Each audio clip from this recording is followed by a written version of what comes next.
It's a Kiddush cup that's been used for wine in Jewish ceremonies. It's been handed down in my family for as far back as I know as my grandfather, who was born in 1877. There's a lot of history on the bottom of the cup, so it's pretty plain when you look at it, but it has this terrific crest on the bottom and name, and also tells us where it was made and about when. It has an inscribed date of 1654, which is early. We rarely see silver or any item that goes back quite that far. And it has sort of the pine cone mark, which is for Augsburg. Okay. So it was made in Germany. In Germany, in southern Germany, sort of Bavaria. Right, that's where my family was from. Okay. So do you know much of their history? My mother grew up in southern Germany south of Munich, a town called Neustadt on der Weinstraße. In 1938, the family immigrated from Germany to the United States. My grandfather had a business in the town. They lived in the house above the business, selling sheets and linens and things like that.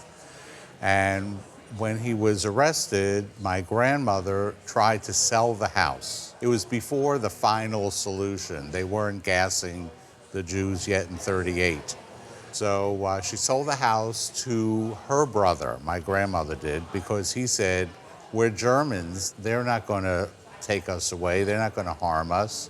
And of course, they were all exterminated later on. But my grandmother got the money from her brother, sold the house and the business, and then paid off the guards at the concentration camp, got my grandfather out. My uncle was there also, my mother's brother. Got them out, got the family to England, and sailed to America. She managed to take this cup with her and also a menorah, the candelabra. Menorah.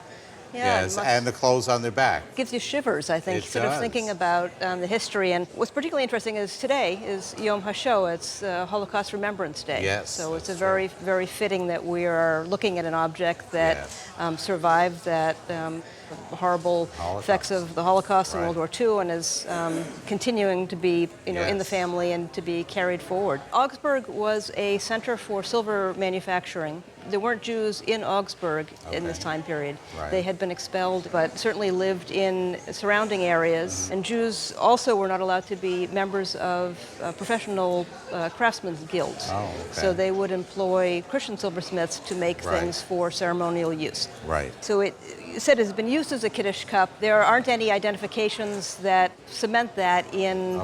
Sometimes Kiddush cups will have an inscription, either part of a blessing, they'll have a snippet of text, they'll have a dedication and inscription, able to trace. I think what is fascinating would be to try to figure out who the prior owner was, because this is a heraldic crest or emblem.